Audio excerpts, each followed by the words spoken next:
they're not going to harm us.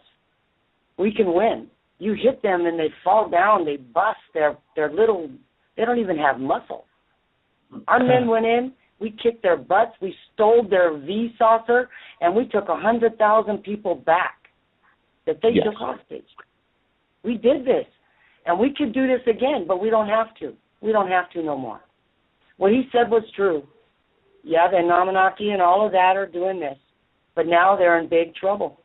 They're in big trouble because the Galactics are all set it. They're not taking this anymore, and they know it. They're running. They're hiding. They're pulling their last moments. The sad part is our government was part of all this, and they have to do arrests. They're going to have to do all this stuff, but it's even higher than that. It's more bigger than anyone realizes because it's God. It's the Creator. He's I always told, I have many kids, many religions, so I believe that I was very open-minded. After seeing what I see, you can't say this religion or is that, because then if you truly love the child and accept them for who they are, you're proud from where they're from, you make them who they are and be proud of who they are. So I accepted their religion. And when I came across the Quran, the one thing in the Quran that I could use for the children was it did say, you know, hey, Jesus Christ is the Son of God and Mary. You know, they admit it. So I said, okay, look, it's okay, it's equal. But then I found out, according to the higher ones and the others and all them, they believe that it's much more than that. The Christ that returned that's bad is that. Not every Muslim, just extremists, just the ones that are trying to do what they're supposed to. We understand that, Chalice. We understand that, Chalice. We understand all this religion stuff. Everybody has a right to believe what they want, as long as they don't hurt anybody, is the main point, in my opinion. But there's some big questions that I have, and some people are saying, and it's not me, it's just people on the flash side are saying, well, this girl, Chalice, knows nothing what she's talking about. To me, I don't... You know how many times I've heard that? I don't mind. You know, I've heard that my whole life. You know, for a long time I believed with all my heart. I did. That maybe I was crazy. Everything I saw was just maybe all the drugs they gave me. But well, I got shocked. Let me ask you this, Chalice. You were saying earlier that you have things in your possession that are crazy, that will blow our minds. Is there any kind of evidence that you had? Did your dad take any pictures, bring back any evidence from Area 51? What do you got? You know, you guys are all we'll share. We're not afraid. We want to share. That is the greatest question, and I do have to tell you the truth. I witnessed. We're not afraid. We'll share. There are, like, you know, like, why would you? I know, hey, I own a gun, okay? I own a gun. But it's not going to do you no good on that day. No gun will do you no good because it won't use. It will not work. They can freeze everything, and they can make the motion stop. They're going to take it where it's bright white because they don't want to go dark because the world's going to say it's the end of the world, and it's going to be a dead end. And they're going to believe this. And if you believe that it's not the end of the world, then you're going to believe the light, and it's going to be really bright. Now, you can believe that it's your religion because I'm very open-minded. I say the Creator because I'm open-minded. There's so many different levels. And I don't want to offend any of my kids because when they hear this, they're all going to say, Nana, you shouldn't have said this, you shouldn't have said that, because they're never going to believe you. But they've witnessed things. There's no hiding when they visit. What about Area 51? You've been there, right? You're saying? Yep. Did you? Yep. And, I can tell you 4 ways to get in. The what? How can There's you get 4 ways to get in. But in Las Vegas, you go to this plane that's white and red striped. I was a little girl. I went on the plane with my dad. We wore casual wear.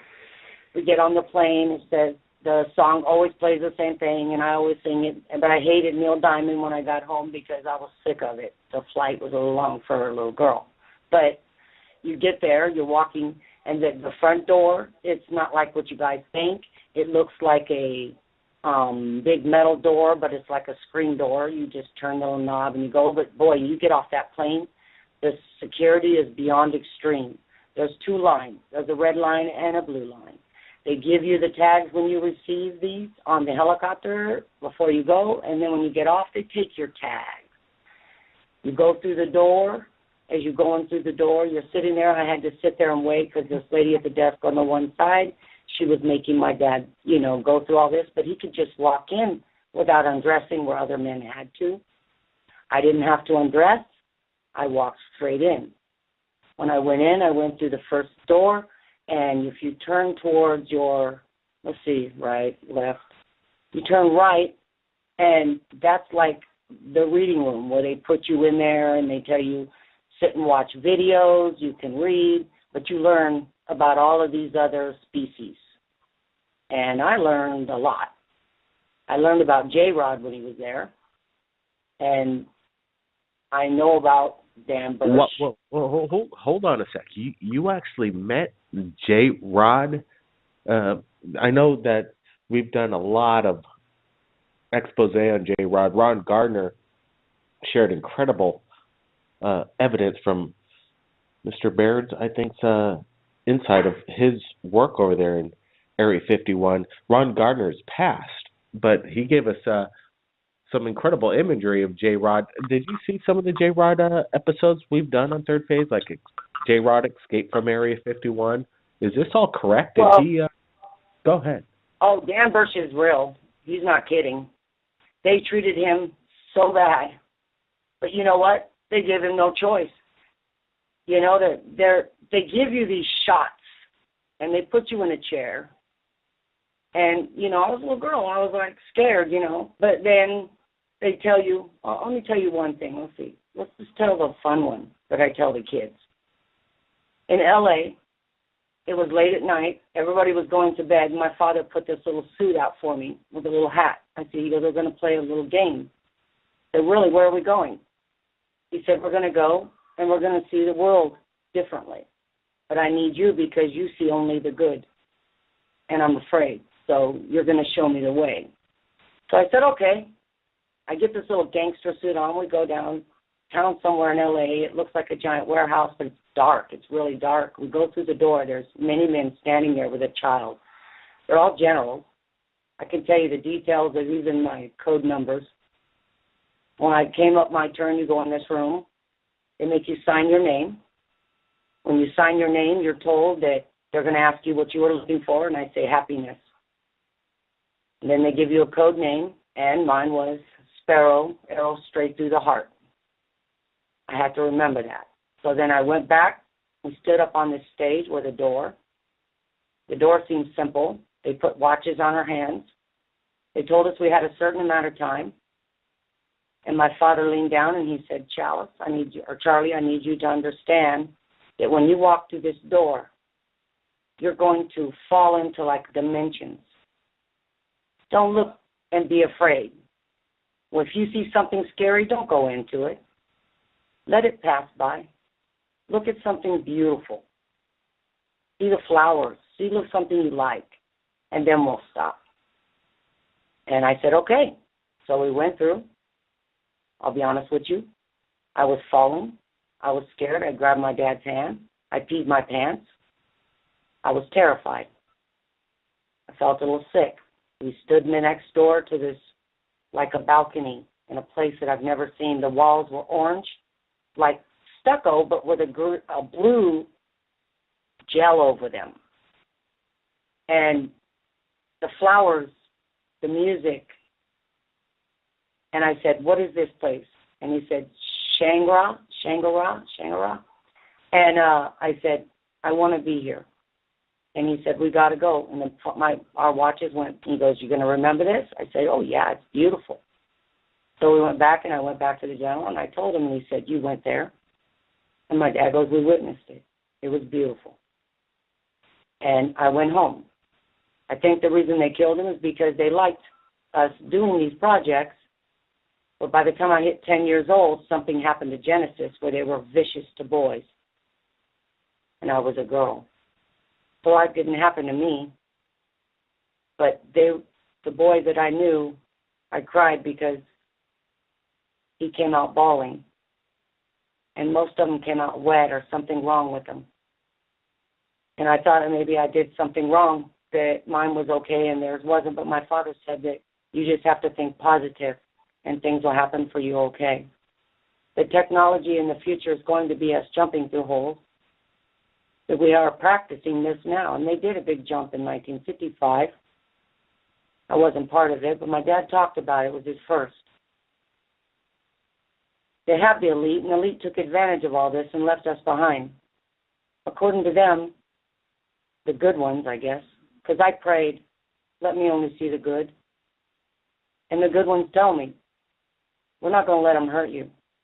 You're going to see it. We're taking back everything. You guys are going to get everything. You're going to see your money turned around.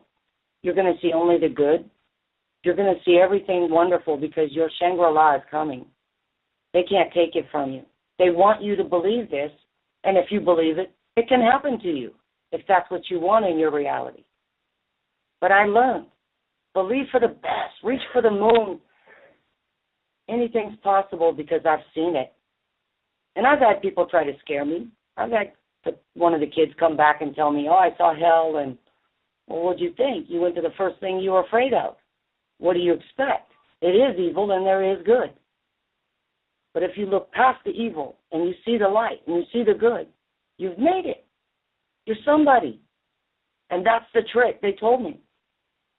Our lessons in our life at this time is to overcome this, and we're going to laugh about it later.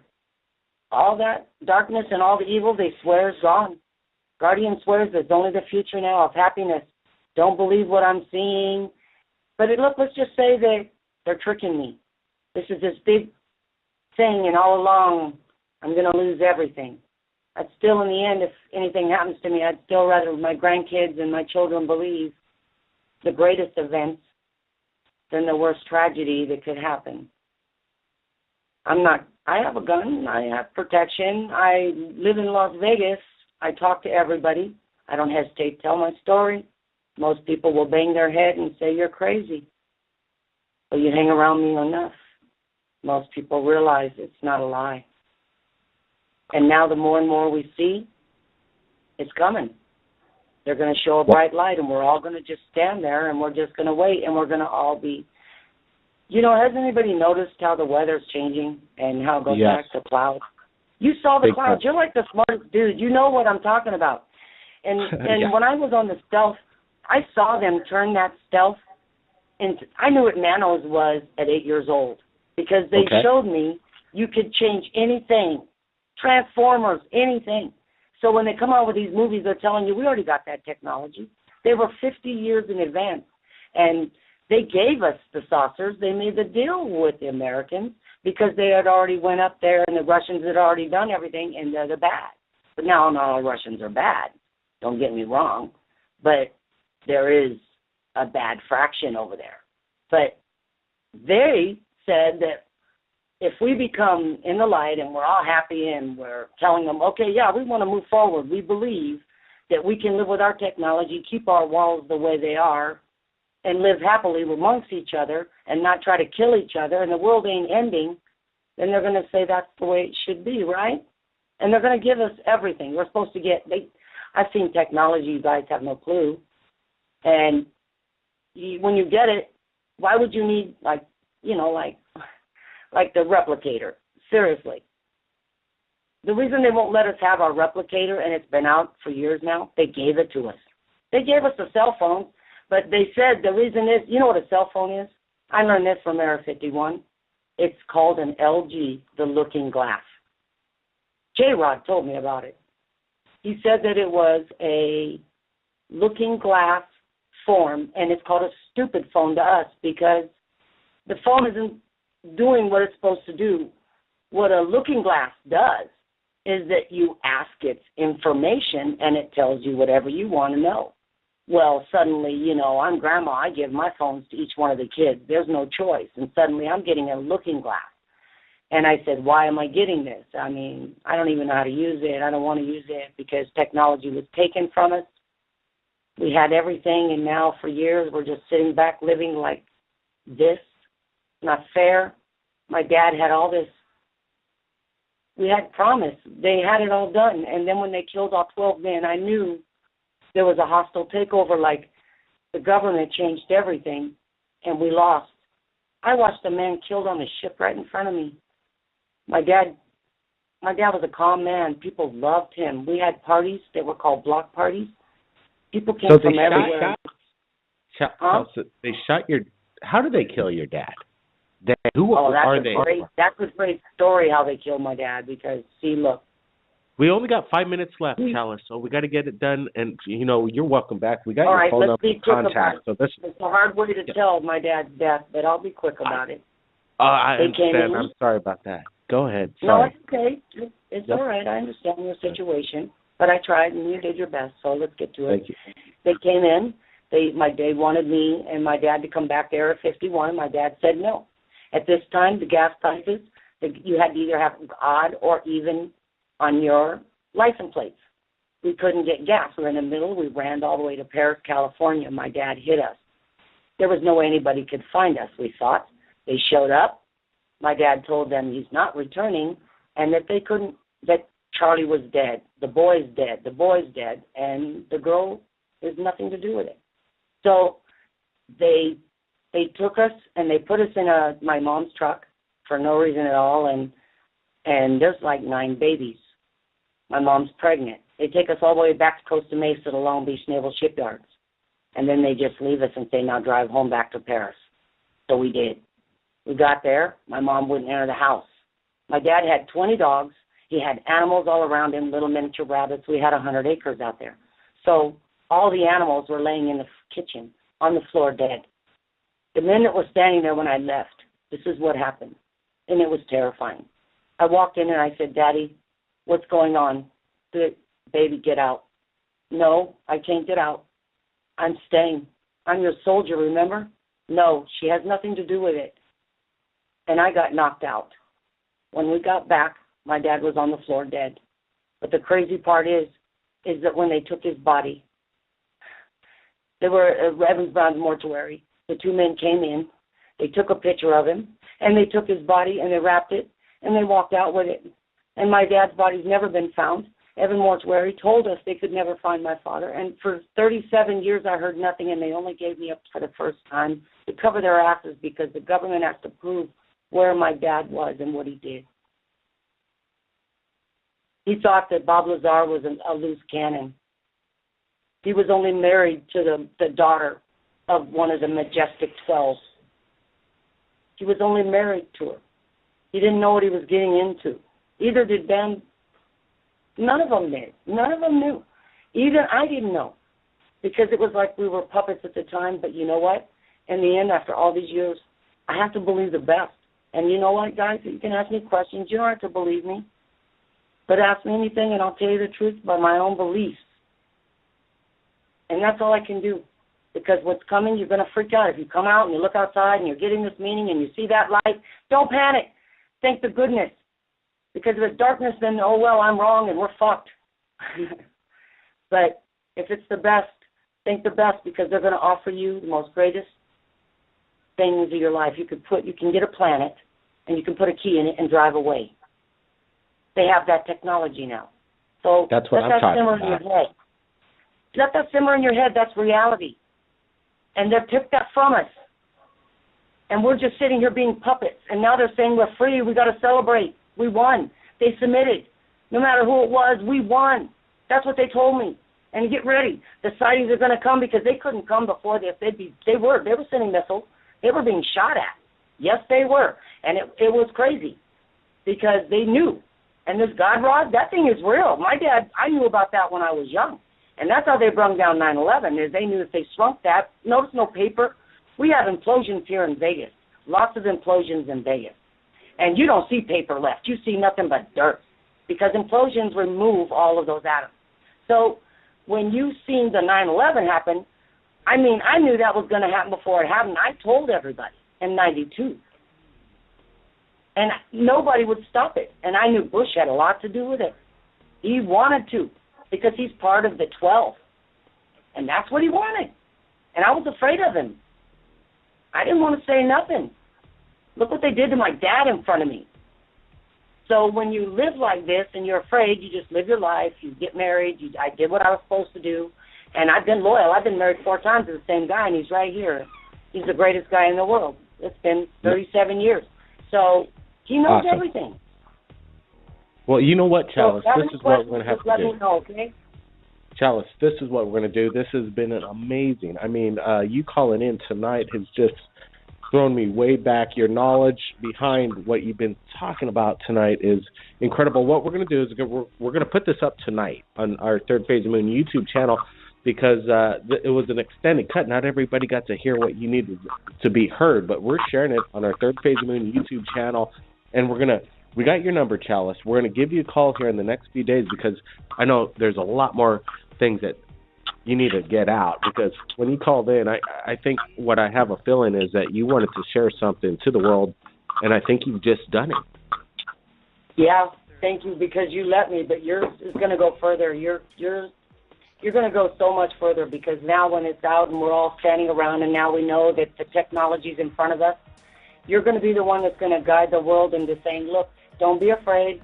We already went through it. If they were going to kill us, they would have done it.